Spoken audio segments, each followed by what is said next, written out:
Olá pessoal, de volta. Estamos aqui agora com a nossa disciplina de Química Fundamental e Instrumental.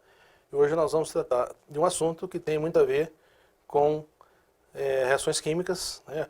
Inclusive até com a produtividade das reações químicas. Então, do que se trata a aula de hoje? Nós vamos tratar de cinética e equilíbrio químico. Então, vamos apresentar os principais conceitos, né, envolvidos, né? Definiremos cinética química e como calcular velocidades de reação. Veremos condições para a ocorrência das reações, então isso passa pelo complexo ativado, energia de ativação, que são reações exotérmicas e endotérmicas, fatores que influenciam a velocidade de reação e também vamos apresentar uma lei de velocidade.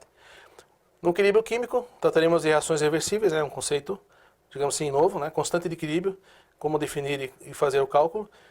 Falaremos da lei das massas, equilíbrios homogêneos e heterogêneos e interpretação.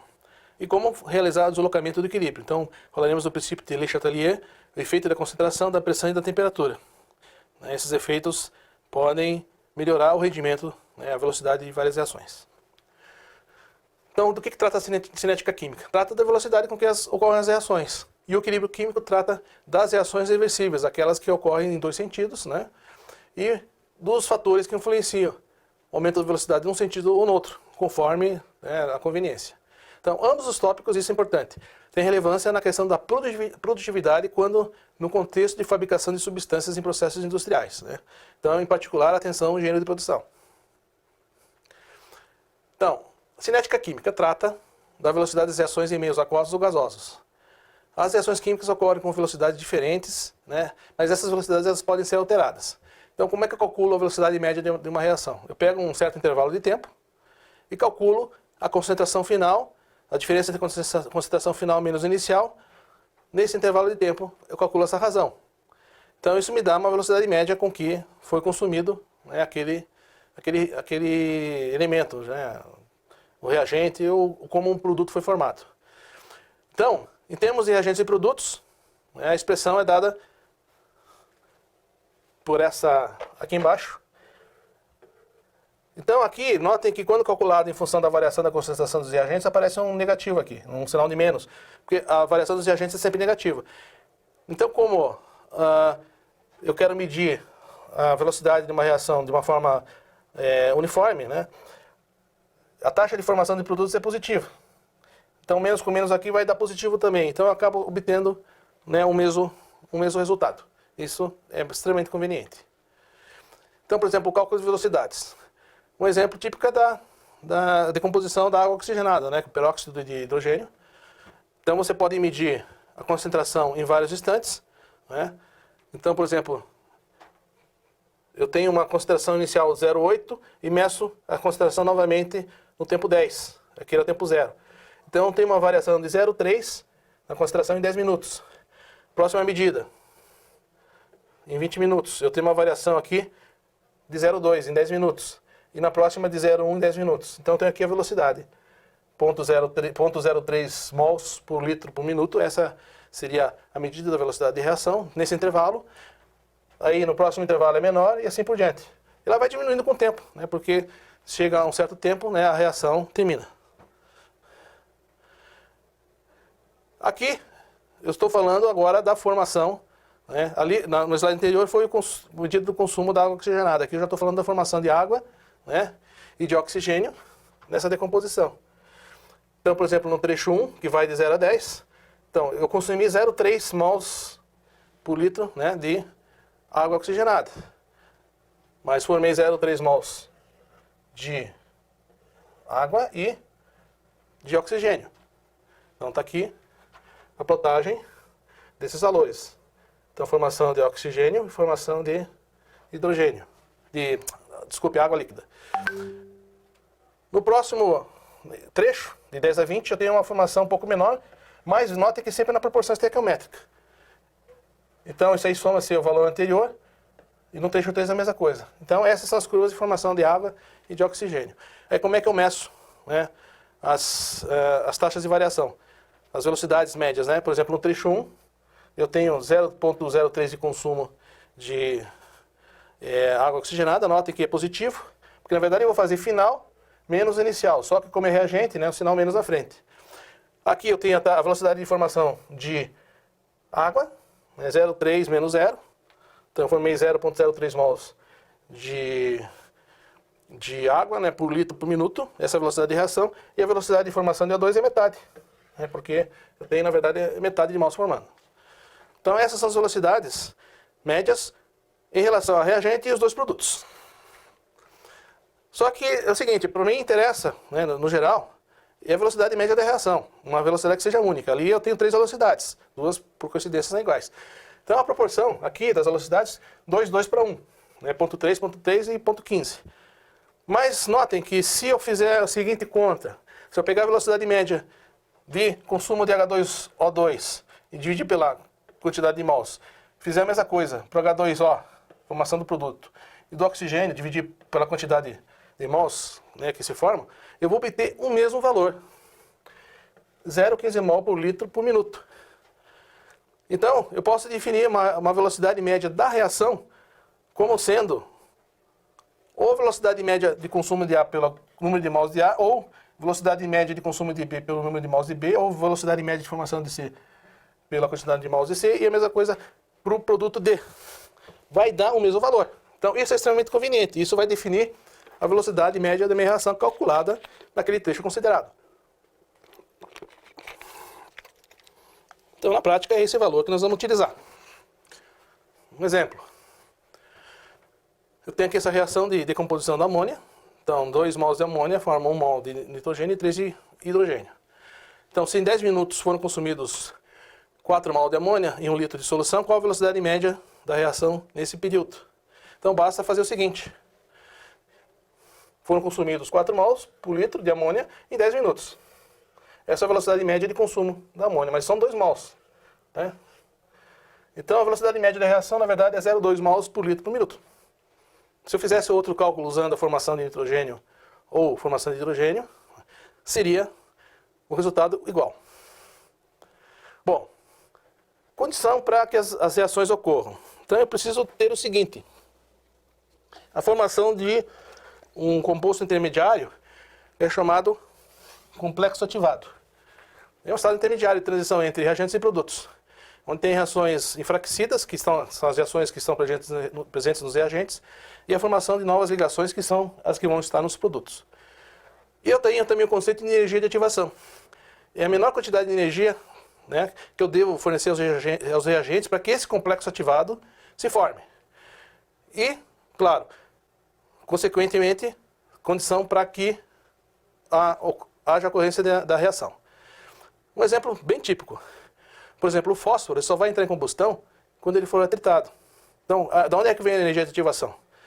A partir do atrito. Você risca o palito de fósforo naquele lado lá da caixa de fósforo, que causa um atrito razoável, e o fósforo acende. Outro exemplo são os airbags de carros. Então tem lá o nitrito de sódio. Para ele reagir para formar o nitrogênio, que é o que vai inflar o airbag, ele precisa de uma faísca. Essa faísca fornece energia de ativação para essa decomposição. Então, esses são os, digamos assim, os fatores envolvidos, né, para que aconteça determinada reação. E as reações, elas podem ser endotérmicas e exotérmicas. Endotérmica, né, ou isotérmica tem a ver com o calor absorvido ou liberado durante uma reação. Bom, essa variação de calor ela é medida por uma grandeza denominada entalpia. É uma medida de energia. Né? Ela envolve calor associado com energia interna, calor associado com execução ou não de trabalho, né? Mas é um valor, né, típico uma medida típica de energia usada nessa situação. Então, por exemplo, se uma reação libera calor, ela é dita como sendo uma reação exotérmica. Então, ΔH, que é a variação de entalpia, é negativo. Então, significa que a energia dos produtos é menor que a energia dos reagentes. Então, aqui está o exemplo da exotérmica, ΔH menor ou igual a zero. Aqui, a formação do complexo ativado, né? Então, eu tenho ali a energia de ativação, forma o complexo ativado, e aí formam-se os produtos. De forma contrária, uma reação endotérmica é aquela que absorve calor. Então, o que acontece? A energia dos produtos vai ser, né, no caso, a entalpia dos produtos é maior dos reagentes. Tem também a necessidade de uma energia de ativação para a formação do complexo ativado, mas os produtos vão ter um nível de energia maior que os reagentes. Então, os fatores que influenciam a velocidade de reação. Quanto mais contato você tiver entre os reagentes, né, a maior superfície de contato, a maior a velocidade. Por exemplo, se você pega um comprimido inteiro de efervescente e joga no copo, se você notar, se você pegar o mesmo comprimido e triturar em vários pedaços e jogar também no copo d'água, você vai notar que vai ser mais rápido. É o consumo daquele material. Também a temperatura. A regra de Van 't Hoff diz que aumento de 10 graus centígrados faz com que a velocidade de reação dobre. Ao mesmo tempo, se você diminuir a temperatura, você diminui a reação, velocidade de reação. Por isso que você bota as coisas na geladeira. Né? Porque a temperatura mais baixa evita que as reações de decomposição dos alimentos ocorram com velocidade maior. Diminui. Existem os catalisadores, que são substâncias que aceleram a reação, mas elas não sofrem alteração permanente. Né? Elas não são consumidas durante a reação. E também a concentração dos reagentes. Quanto maior a concentração de reagentes, maior, principalmente nas soluções, né? Maior a probabilidade de choque entre os reagentes e, claro, maior velocidade, né? Maior possibilidade de reação e aumentando a velocidade.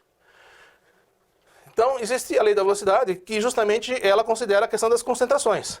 Por exemplo, se você tem uma reação alimentar, que ocorre em uma única etapa, nós não vamos falar em reações que ocorrem em múltiplas etapas. Então, como é que é medida a velocidade da reação? É uma constante que multiplica a concentração de A e a concentração de B elevado a A e B. O que é A e B? No caso dessas reações alimentares, são justamente os coeficientes estequiométricos. Então, via a velocidade de reação, K é uma constante de velocidade, a uma dada temperatura, é determinada experimentalmente. A e B são concentrações em mol por litro de reagentes. Né? A ordem de reação é dita como a soma desses expoentes, A mais B. E para reações não elementares, ocorrendo em etapas, né, esses expoentes A e B, eles são determinados de outra forma. Mas nós não vamos entrar, né, nesse mérito. Então, como é que eu calculo a lei da velocidade? Um exemplo, essa medida é feita experimentalmente, tá?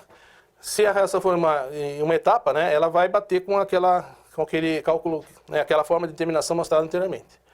Então, tem aqui uma reação do hidrogênio com óxido de nitrogênio, né, monóxido de nitrogênio, para formar nitrogênio e água. Então, foram feitas medições, né, da concentração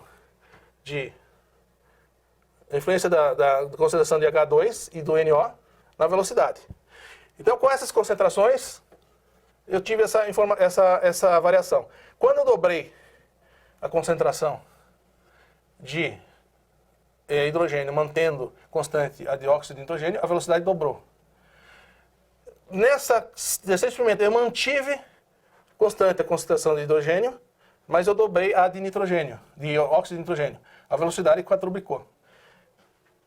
Então, o que eu consigo tirar de conclusão em relação a essas medições? Quando eu dobro a concentração de H2, mantendo a concentração de NO constante, então dobrou a concentração de hidrogênio e dobrou a velocidade. Então, eles aumentaram na mesma proporção. Então, eu posso dizer que a velocidade é de primeira ordem em relação ao hidrogênio. No outro caso, mantive o hidrogênio constante, dobrei a concentração de óxido de nitrogênio, só que a velocidade quadruplicou. Então, é uma reação de segunda ordem. Resultado. A ordem dessa reação é 3, porque aqui eu vou ter 1, ou seja, dobrei a concentração de hidrogênio, eu dupliquei a velocidade, mas na hora que eu dobro a concentração de óxido de nitrogênio, eu dobro, o dobro elevado ao quadrado significa que eu quadrupliquei a velocidade da reação. Por isso que a minha lei da velocidade vai ser isso aqui. E a constante de 100, né, vem, né, desse experimento aqui. Essa seria a constante de velocidade. Então esse é o cálculo típico que pode ser feito experimentalmente. Bom, agora nós vamos falar de equilíbrio químico. Nós falamos até o slide anterior de reações ocorrendo no sentido de reagente-produto. Mas pode haver reação no sentido inverso, produto para reagente. Isso acontece em processos reversíveis, que podem ser tanto químicos quanto físicos. Reações reversíveis, que ocorrem nos dois sentidos, são representados por esse tipo de seta. Aqui, um processo físico, né, exemplificando um processo reversível, que a água pode estar tanto vaporizando quanto condensando, quando ela está fechada no ambiente. Ocorre nos dois sentidos. Né? Isso aí vai acontecer, depois de algum tempo, isso aí vai ser um equilíbrio, então aquele nível de água não muda. Pode mudar se você aquecer ou diminuir a temperatura ou a pressão. Então, o que é a constante de equilíbrio? É justamente a constante que vai quantificar a reversibilidade de uma reação.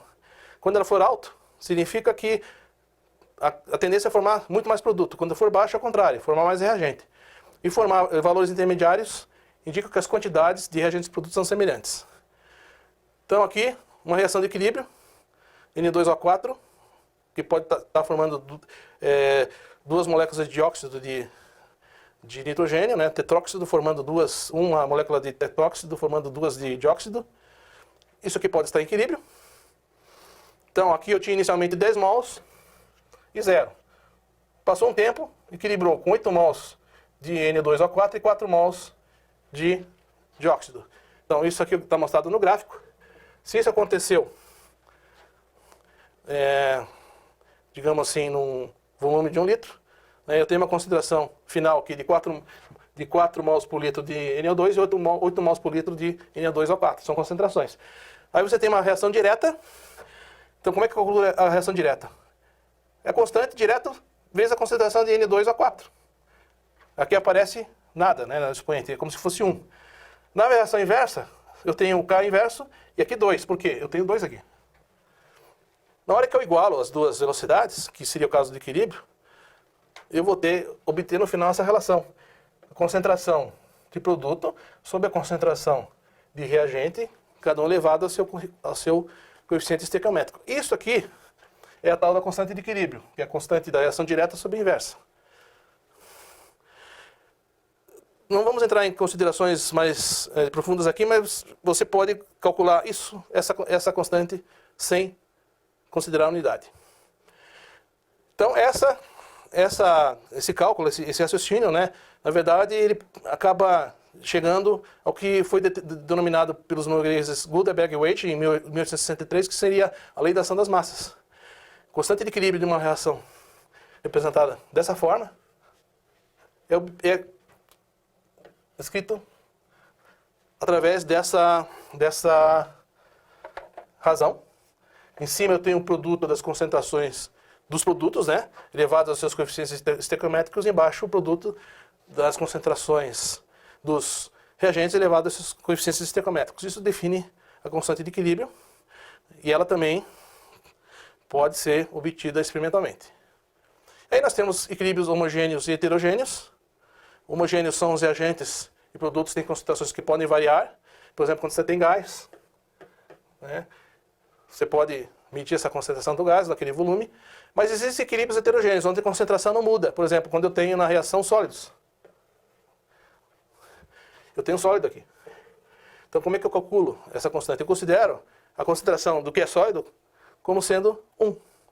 Então, aqui vai ser a concentração de carbonato de cálcio, que é 1, sobre a concentração de óxido de cálcio, que é 1, vezes a concentração de CO2, né, elevado a 1, ou seja, não tem expoente. Outro exemplo seria o equilíbrio envolvendo um solvente puro, por exemplo, a água. Então, a concentração da água, na verdade, ela praticamente não muda, como se fosse uma constante. Então, ela não vai aparecer na constante de equilíbrio. Então, vai ser a concentração, produto da concentração desses dois sobre a concentração de sacarose. Então, são duas situações onde você considera a concentração do participante ali da reação como 1. Interpretação. Bom, quanto maior a constante de equilíbrio, por exemplo, aqui é uma constante grande, maior a formação de produtos, ou seja, maior, né, a extensão da reação direta. Quando é pequena, significa que está formando mais reagentes do que produto. Então, essa é a interpretação que se deve fazer em relação às constantes de equilíbrio. E o princípio de Le Chatelier, justamente deslocamento de equilíbrio. Quando se aplica uma força em um sistema em equilíbrio, ele tende a reajustar no sentido de diminuir essa força. Quais são os fatores que podem afetar a condição de equilíbrio? Concentração, pressão e temperatura. Então, a constante de equilíbrio só depende da temperatura. Se a temperatura não muda, então, essa constante de equilíbrio ela não depende da concentração nem da pressão. Essa é uma informação importante. E sobre os catalisadores que influenciam a velocidade? Ele influencia a velocidade, né, no sentido de diminuir a velocidade nos dois sentidos. Então, ele só diminui o tempo do equilíbrio, mas não muda o equilíbrio. Então, é efeito da concentração. Se você aumentar a concentração, Por exemplo, como nessa reação aqui. Aumentei a concentração de CO2. A tendência, quando você aumenta essa concentração, a constante de equilíbrio diminui. Só que ela tem que voltar ao normal. Então a tendência é a formação de mais produto. Então aumenta a formação de CO2 e consome CO2, parte do CO2 que foi introduzido. Então anulou, aumenta a concentração de reagente. Pressão. Eu tenho aqui uma reação, 2 mols de um gás mais 1 mol de um gás, formando 2. Então há diminuição de volume. Se eu aumento a pressão, a aumento de pressão vai auxiliar na formação do produto. Por quê? O aumento da pressão, para ser anulado, ele é anulado com uma contração de volume. Então, a reação se desloca no sentido justamente de fazer essa anulação. Então, essa reação, por exemplo, se aumentar a pressão, o equilíbrio vai no sentido da formação de SO3. Se eu diminuir a pressão, ao contrário. Efeito de temperatura, ela provoca o deslocamento de equilíbrio porque você muda a constante de equilíbrio, né? Então, quando você aumenta a temperatura, você vai favorecer, por exemplo, a reação que absorve calor. Se você diminuir a temperatura, você vai favorecer a reação que libera calor. Esse é o efeito da temperatura. Então, está aqui o exemplo. Se a reação é exotérmica, você aumentou a temperatura, você vai diminuir o Kc.